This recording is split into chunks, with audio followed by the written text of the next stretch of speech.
It doesn't matter to me any longer how long I live. What matters to me most is how I live. Every day, ask yourself that question, how you living?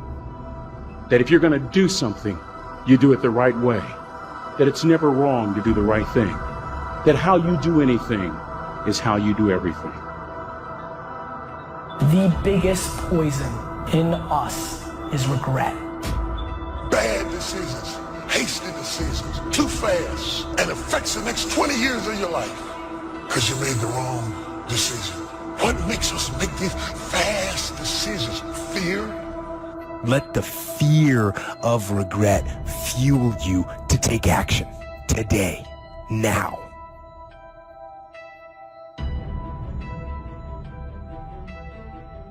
Most of us who are human have to deal with regret from time to time. I'm sure you can agree. Maybe regret because of a poor decision we made.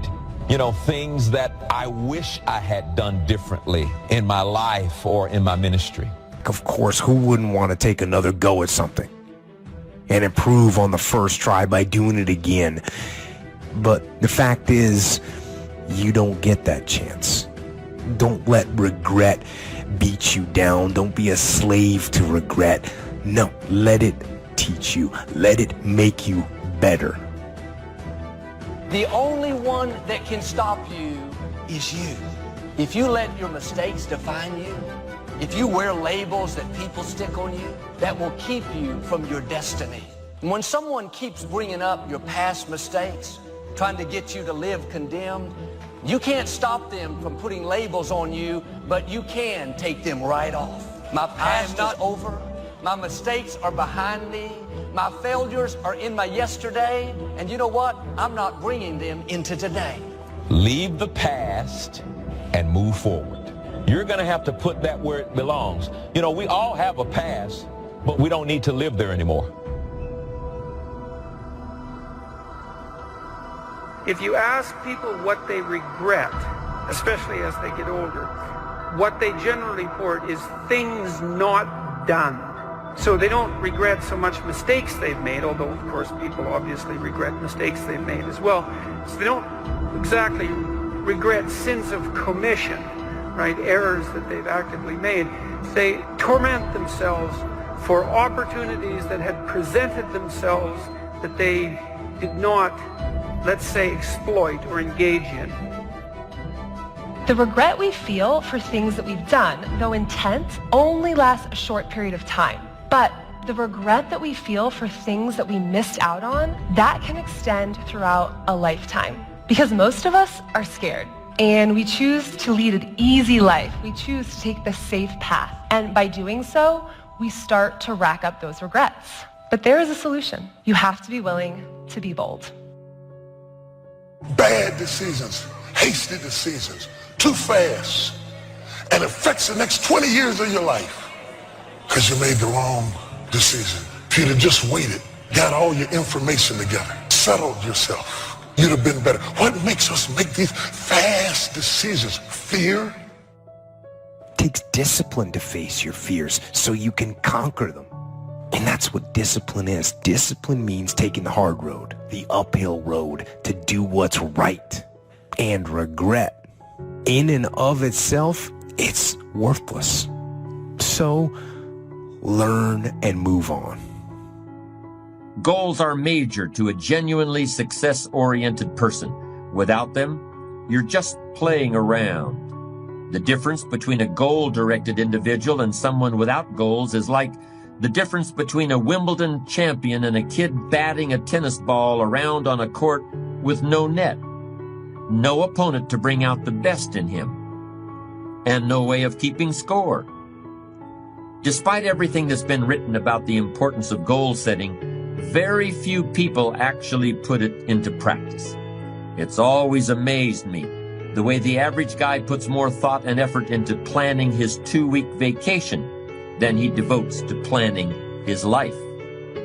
What's he taking a vacation from? He hasn't really decided what he's trying to do in life, but for 2 weeks out of the year, he just decides he wants to do something else.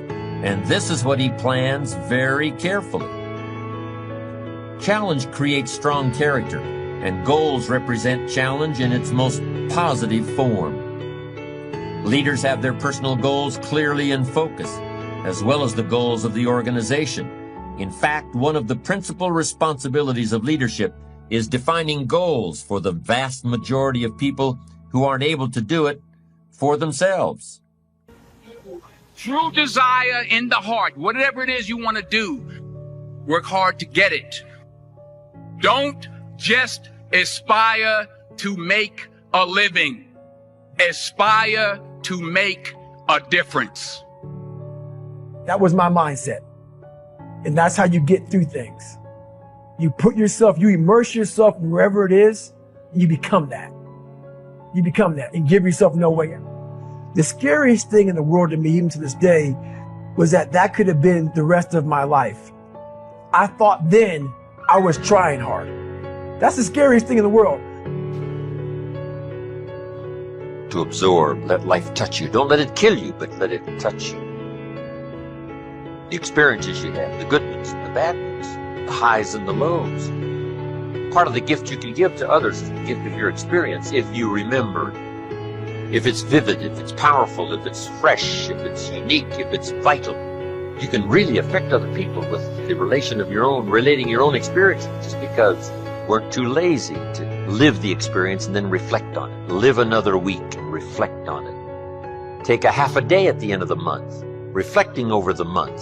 What were the numbers? Some weren't good, some were good. The books you read, the books you heard about, relating your experiences at the end of the month.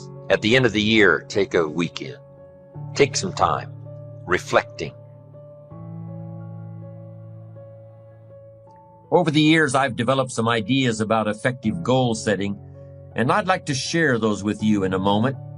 When I was a kid, I used to dream what it would be like to buy a ticket on a railroad train and just go someplace. I really didn't think about where I'd be going or how long it would take to get there. I just loved the idea of getting on the train and just letting it take me someplace. I guess there's still something appealing about that idea, but it's not really the way you want to live your life as a mature human being. When you grow up, you buy a ticket on a train or a plane because you want to go someplace, and you know exactly where you're going. You may have to change planes in a different city, your flight may be canceled, and you may have to switch to another flight. You may not feel like talking to the person seated next to you, but you will persist. You know where you're headed, and you're quite determined to get there. That's goal-directed behavior in its simplest form. There are short-term goals and long-term goals. Long-term goals are the equivalent of a major journey. When you reach the point where you've achieved your long-term goals, your life will be fundamentally changed, and the process of getting to that point will transform you into a stronger, wiser, higher-performing person than you are now. How can you identify your long-term goals? On a sheet of paper or in a notebook, write these 5 headings. Number 1, what do I want to do? Number 2, what do I want to be? Number 3, what do I want to see? Number 4, what do I want to have?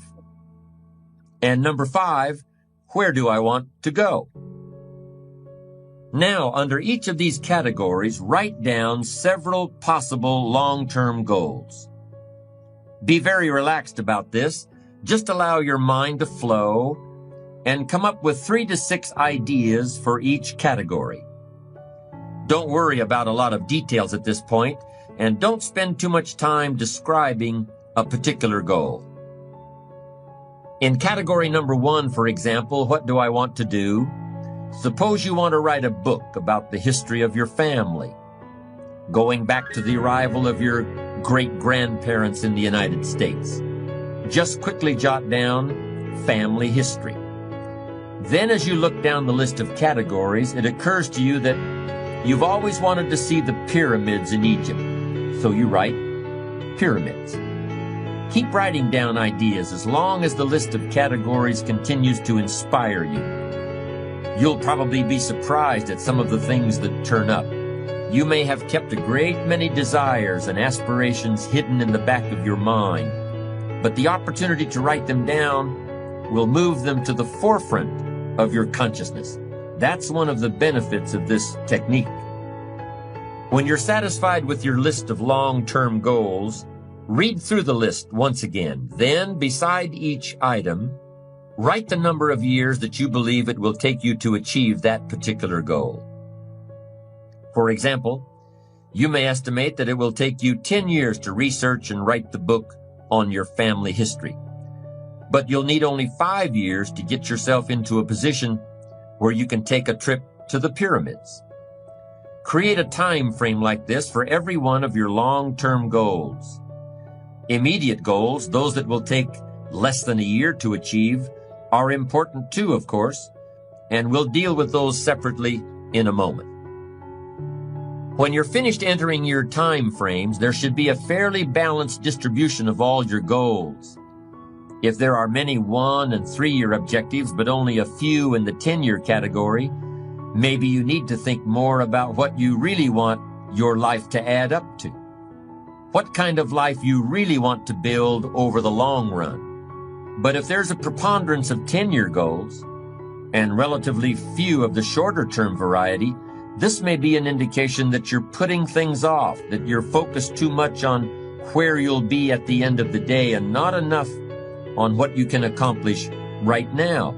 Keep working on your list, adding and subtracting goals with various time frames until you've created a more or less even distribution.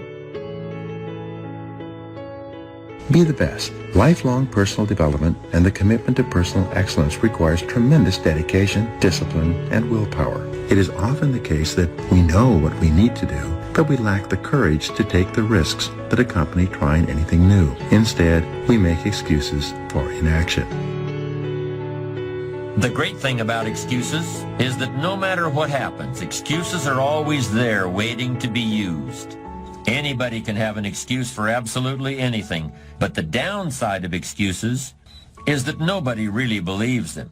If you make excuses, they're going to know it, and they're going to think less of you. But if you refuse to rely on excuses, people are going to know that too, and they'll admire you for it. You need large amounts of self-discipline to deal courageously with all the fear-inducing events of your life. Courage is rightly considered the foremost of the virtues, for upon it all others depend. Often, fear is necessary to preserve life, prevent injury, and guard against financial mistakes. As you might imagine, I don't think we should spend a lot of time regretting the choices we've made in the past. To spend time brooding over how things went, that's an illusion. What you're doing is suffering pointlessly in the present under the shadow of certain memories. You're telling yourself a story about something that might have been over and over again. How long do you want to do that for? And sometimes life is going to knock you down, but because you have been knocked down don't mean that you are finished. No, you're knocked down, but not knocked out. No. You got some reasons. It might be your own sense of pride and determination in the kind of life that you want to create. So, if everyone is afraid, what is the difference between the brave person and the coward? The brave person disciplines himself to confront, deal with, and act in spite of the fear. In contrast, the coward allows himself to be dominated and controlled by the fear. The difference between the hero and the coward is that the hero sticks in there 5 minutes longer. No one is born with fears. Fears can therefore be unlearned by practicing self-discipline repeatedly with regard to fear until it goes away. The most common fears that we experience, which often sabotage all hopes for success, are the fears of failure, poverty, and loss of money. These fears cause people to avoid risk of any kind and to reject opportunity when it's presented to them.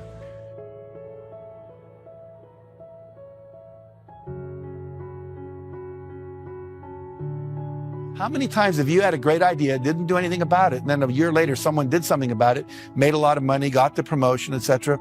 So when you have the idea, the inspiration to act, it's time. Act. And you don't have to know it perfectly. You know, you can drive from here to California, wherever you might be, assuming you're not in Hawaii, by going west. And what happens is that you don't have to see the whole route. You only need to see 200 yards ahead of you. At night, you can drive just with your headlights, and the headlights keep moving with you. And your goal in life is to get in the game. You don't have to see the whole blueprint. You just have to see the next steps, the next steps, the next steps. And if you keep taking the next steps, eventually you get to where you want to go. Does that make sense? We believe that when you are vibrating at the level of 100% expectancy that you're going to get something, it's already a done deal. You know, piece of cake, no big deal. We're going to win this thing. We're going to get that contract. You know, I'm going to make this thing happen. And what happens is the universe literally responds. Sometimes when you're doing this, you're putting on the vision of this should happen by this date. It's okay to set goals like that, but sometimes it takes a week longer, a year longer, whatever. But law of attraction says if you'll just hold the expectancy, like attracts like. If you say, I want to be a millionaire, but I don't know anyone that would ever teach me how to do that, or I want to buy a car, but I don't have any money, then what you're doing is saying, it's like calling up Domino's Pizza and saying, send me a pizza, and calling them up a minute later and saying, never mind. It's like, you know, you've got to create the space mentally to hold this vision that you've got. And that requires expectation and then knowing that the perfect thing is on its way. You should always make decisions with your heart and soul. You can use your brain for math. You can use your brain to look at the fine print in a contract. But when it comes to the actual feel of the decision, you always want to go inward and check it against your heart and soul. Here's the simple test. Does the decision that you're about to make expand you, expand your future, or expand the possibilities of your life? If the answer is yes, then the decision is yes, no matter how terrifying it is.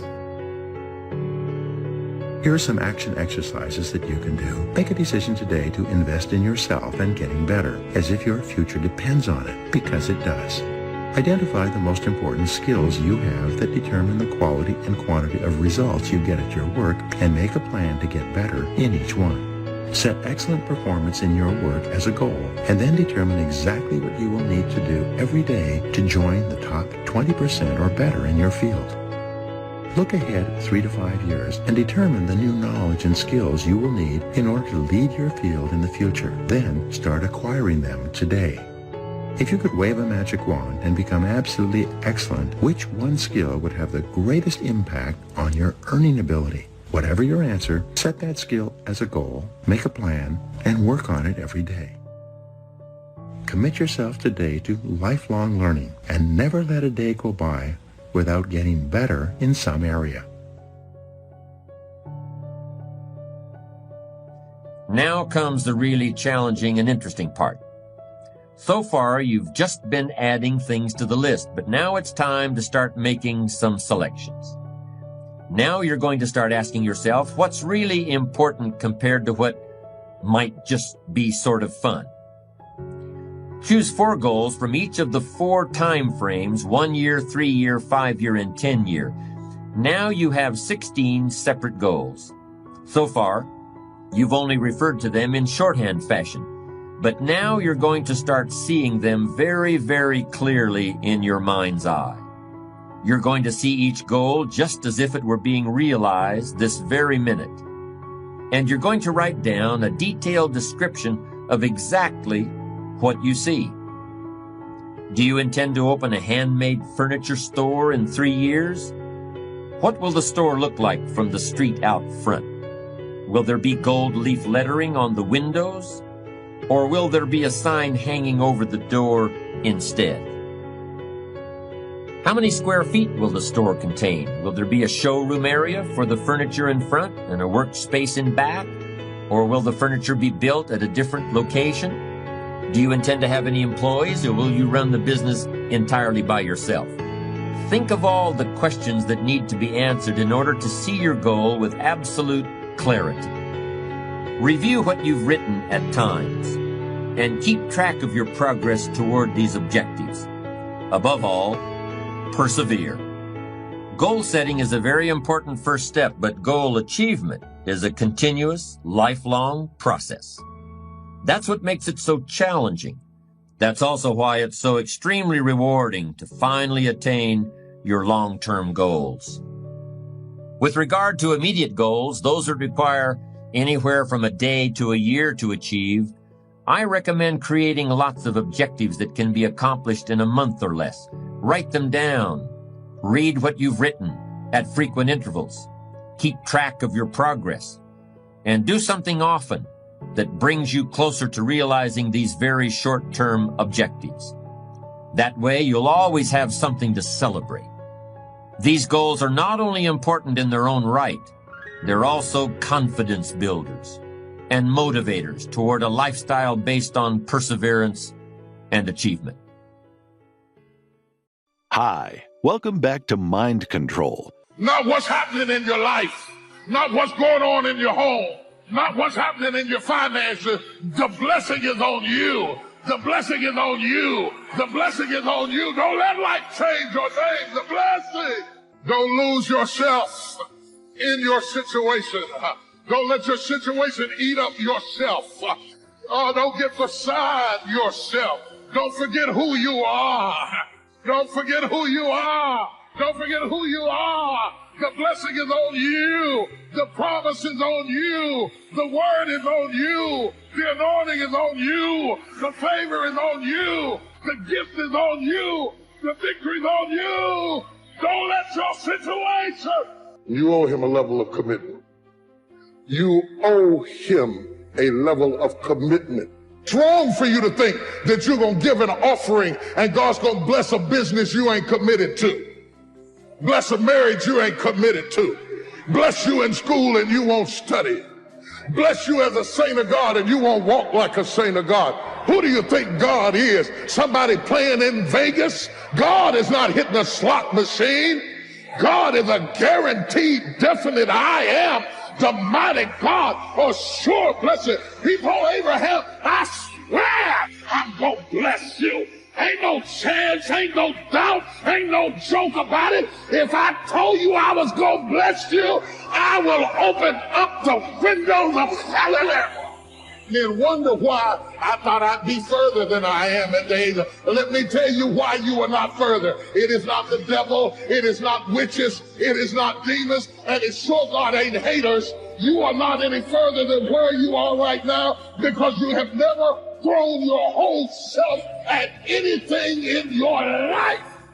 You take a half-committed man and a half-committed trifling woman and put them together and they'll have some half-committed trifling kids and the whole house will be half-committed because children will be what they see. Stop fussing at your kids. They're a reflection of you. Your second commitment is to family, and it's a very important commitment. Through the storm and the rain and the heartache and the pain and the disappointment, you have to believe in the we and the us and not the me and the you. Or you're not going to make it. It's a commitment. It's not a feeling. You got to come home when you're in love and you got to come home when you're not in love. Or you're not going to make it. And stay there till the love comes back. It's a commitment. Y'all don't want to hear real truth. You want to hear fairy tale Hollywood shake and bake stuff, but in reality, it's a commitment. If you don't learn to give like you learn to get, every area that there is not reciprocity, it will die. Reciprocity. What do you give back for what you get? If you're not committed, you're not going to make it. Even the ones with the personalities you don't like. You have to be committed.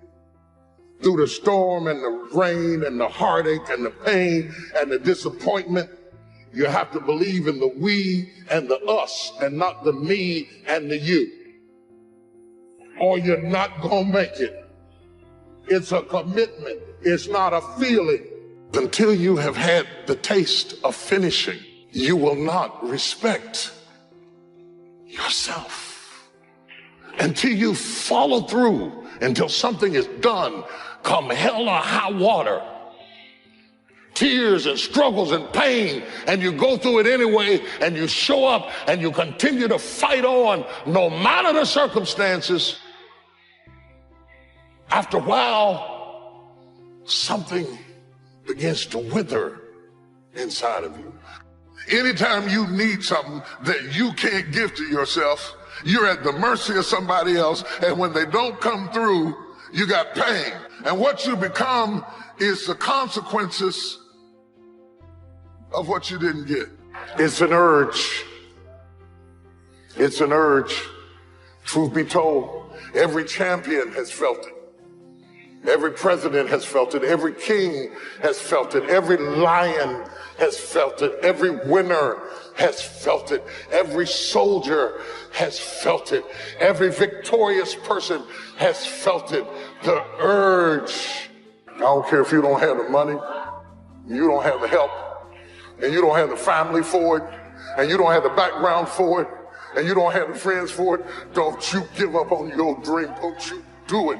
Don't you do it. Don't you do it. It may take you twice as long. You may have to take courses and classes. You might not read as fast. You might not move as quick. You might not have as much. But don't you quit. Don't you quit. You do make a difference. You do make a difference. As weak as you are, as tired as you are, as many mistakes as you made, you do make a difference. There is something they would lose if you were not there. There was something that they would miss if you were not there. You do make a difference. I will not face a giant without you. I will not make a major decision without prayer. I will not bring somebody into my life just because they please me. I'll submit myself, my destiny, my future over to you. You are my foundation. You are my rock. You are my fortress. You are my strength. You are my defense. Without you, I can do nothing. You are the substratum of every dream I have ever dreamed in my life, and I will take no promotion you don't want me to have, and I will accept no friend you don't want me to have. You're my rock. The danger of low expectations. I would rather aim for the stars and not hit them than to not aim at all. I would rather go after it and not get it than not go after it at all. I'd rather try and fail than not try at all. I don't want to live with the idea, wonder what would have happened had I done more with my life. I'm going to go for it, come hell or high water. I'm going after my destiny. You got to run after your destiny. You can't stroll after your destiny. You can't walk after your destiny. You got to run. You got to run. You got to run. You got to run. You can't just wake up in the morning, let me see what's going to happen today. I don't know what I'm going to do. I don't know what I'm going to wear. I don't know what I'm going to cook. I don't know where I'm going to go. I just woke up. Oh, you should stay in the bed. Give the day to somebody who's going to run after their destiny. Give the day to somebody who has a plan, who has a strategy, because success is never an accident. And if you don't want it, get out of my way.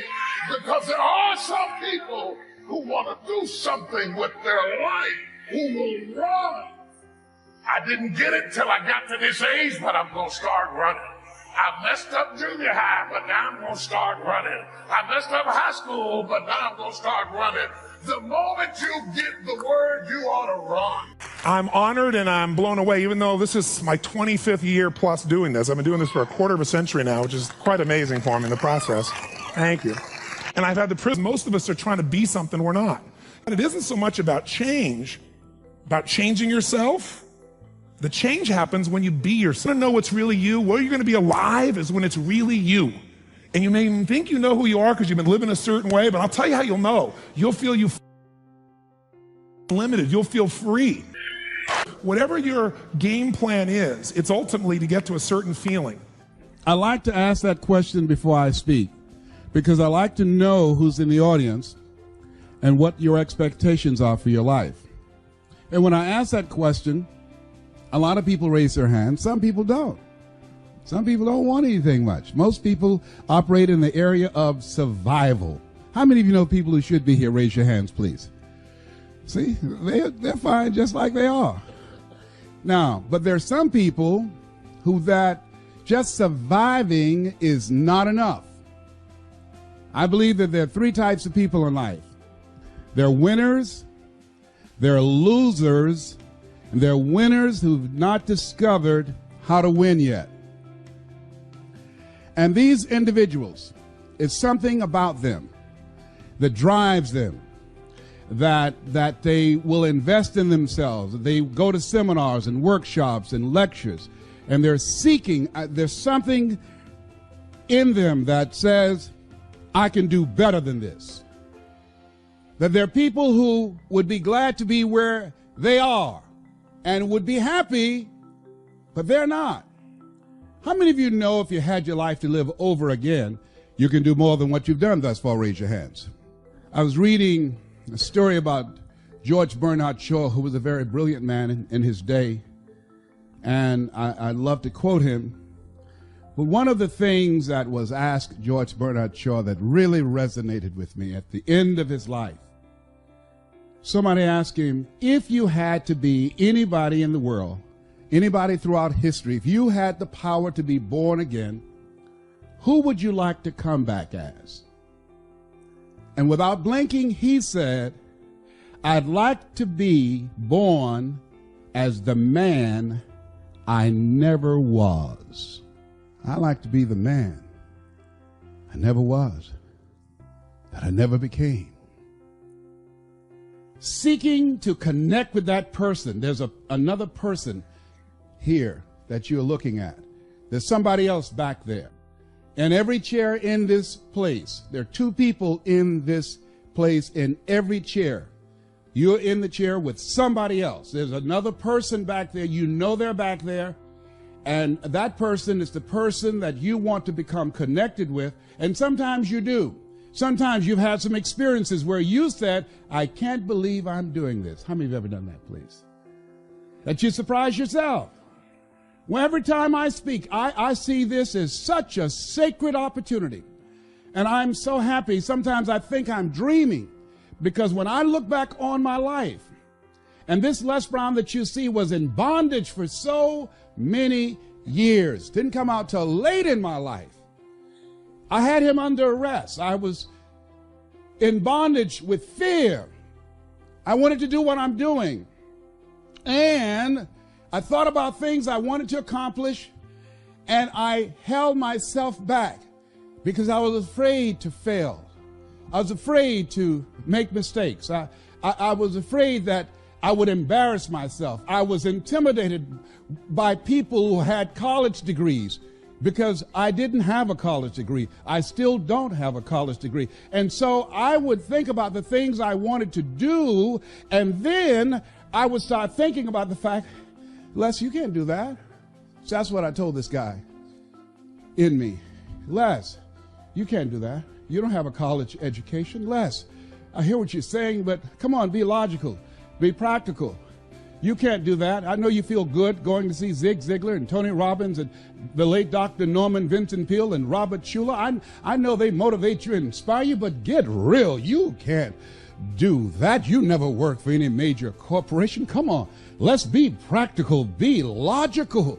Oh, yes, I know people told you have a gift to gab, and you have a nice personality, and you're funny, and you make people feel good, and you make them laugh. But you become a speaker, speak for corporations, train and teach people, and motivate people to do something you've never done. You're not rich. You're not successful. You don't have any books. You don't have the resources. You don't know the people. You don't have the contacts. You can't do that, Les Brown. See, my heart said, I can do that. And I looked at my dream and saw someone doing what I love to do. I love to help people. How many love to help people? And my heart said, I can do that. And then I made a critical mistake. I asked, how? The mind became operative. The mind came up front and said, Les Brown, I heard what your heart said, but I want to ask you, how will you do that? And so I went from my heart to my mind, and I tried to figure it out.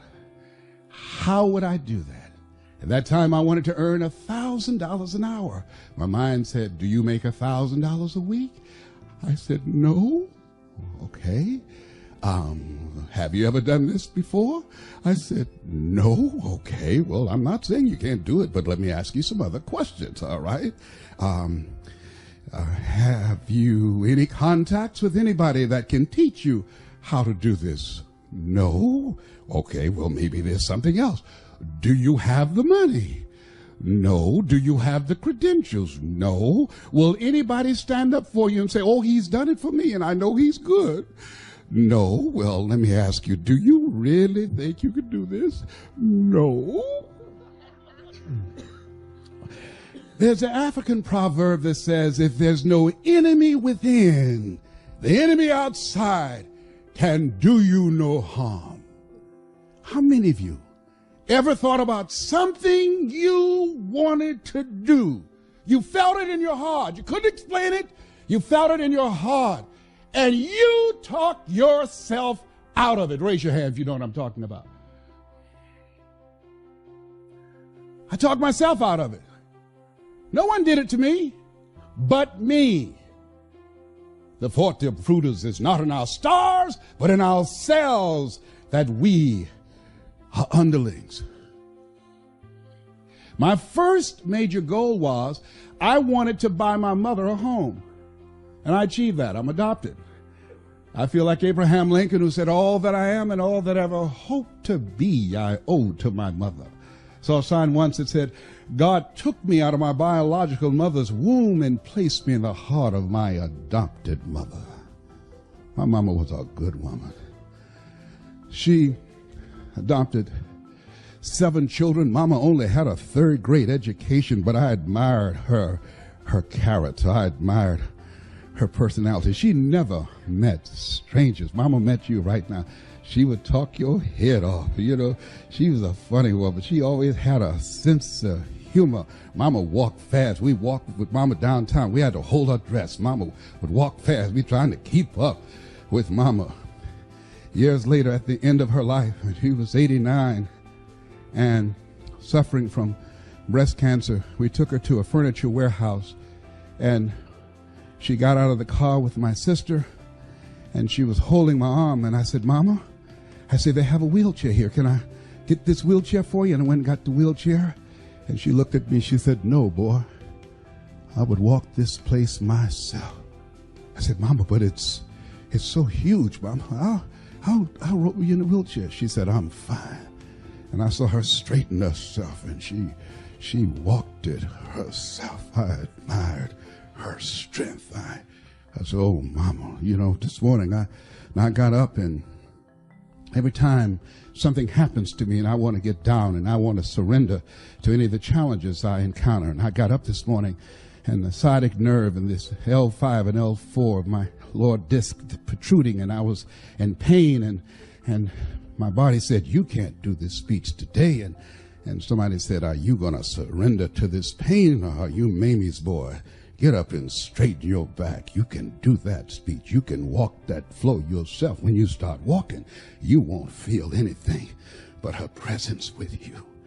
Sometimes we have to stand up inside ourselves. Sometimes we have to fight ourselves. Sometimes you have a dream and goal that you want to achieve, and you say, oh, I can't do that. You got to tell yourself to shut up. I can do it. Don't tell me I can't do that.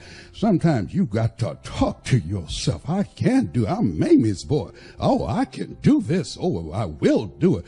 I have got to do this. What you think about your dream? And I want you to increase your dream dramatically. I said you have something special. I'm telling you what I know. You have greatness in you. My search led me to the study of the spiritual forces with which all of us are blessed. And it was in this field that I came upon a clue which has enabled me to help millions of people to find their earthly destinies.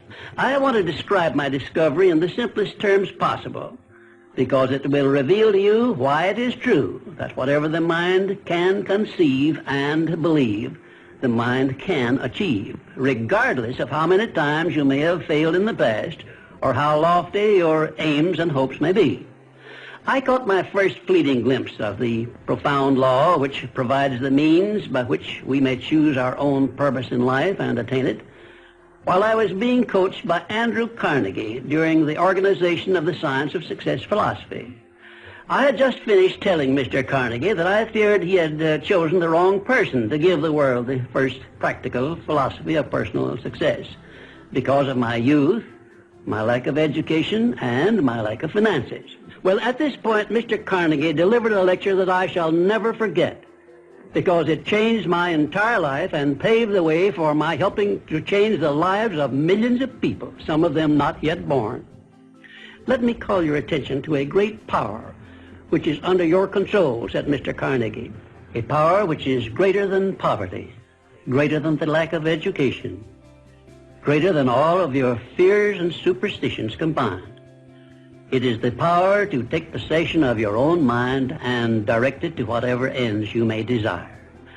This profound power, Mr. Carnegie continued, is the gift of the Creator, and it must have been considered the greatest of all of his gifts to man, because it is the only thing over which man has the complete and unchallengeable right of control and direction.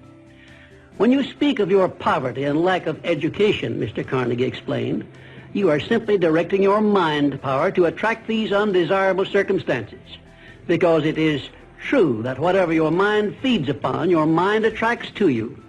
Now you see why it is important that you recognize that all success begins with definiteness of purpose, with a clear picture in your mind of precisely what you want from life. Then Mr. Carnegie continued his speech with a description of a great universal truth which made such an impact upon my mind that I began then and there to give myself a new outlook on life and set up for myself a goal so far above my previous achievements that it shocked my friends and relatives when they heard about it.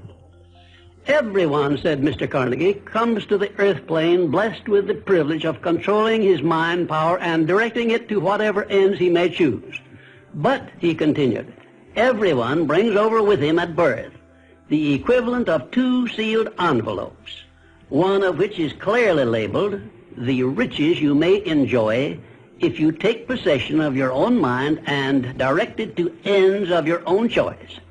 And the other is labeled, the penalties you must pay if you neglect to take possession of your mind and direct it. And now let me reveal to you, said Mr. Carnegie, the contents of those 2 sealed envelopes. In the one labeled riches is this list of blessings. 1, sound health. 2, peace of mind. 3, a labor of love of your own choice. 4, freedom from fear and worry. 5, a positive mental attitude. 6, material riches of your own choice and quantity. In the sealed envelope labeled penalties, Mr. Carnegie continued, is this list of the prices one must pay for neglecting to take possession of his own mind. 1, ill health. 2, fear and worry. 3, indecision and doubt. 4, frustration and discouragement throughout life. 5, poverty and want. 6, and a whole flock of evils consisting of envy, greed, jealousy, anger, hatred, and superstition. Now, my mission in life is to help you and everyone who needs my help to open up and use the contents of the sealed envelope labeled riches. And the starting point from which you must take off if you wish to write your own ticket from here on out for the remainder of your life, I will describe for you in these simple instructions. 1, procure a neat pocket-sized notebook, or something on the order of this one here, loose leaf affair. And on page 1, write down a clear description of your major desire in life. The one circumstance or position or thing which you will be willing to accept as your idea of success. And remember before you begin writing that your only limitations are those which you set up in your own mind or permit others to set up for you. And 2, on page 2 of your notebook, write down a clear statement of precisely what you intend to give in return for that which you desire from life. And then start in right where you stand now to begin giving. And 3, memorize both of your statements, what you desire and what you intend to give in return for it, and repeat them at least a dozen times daily.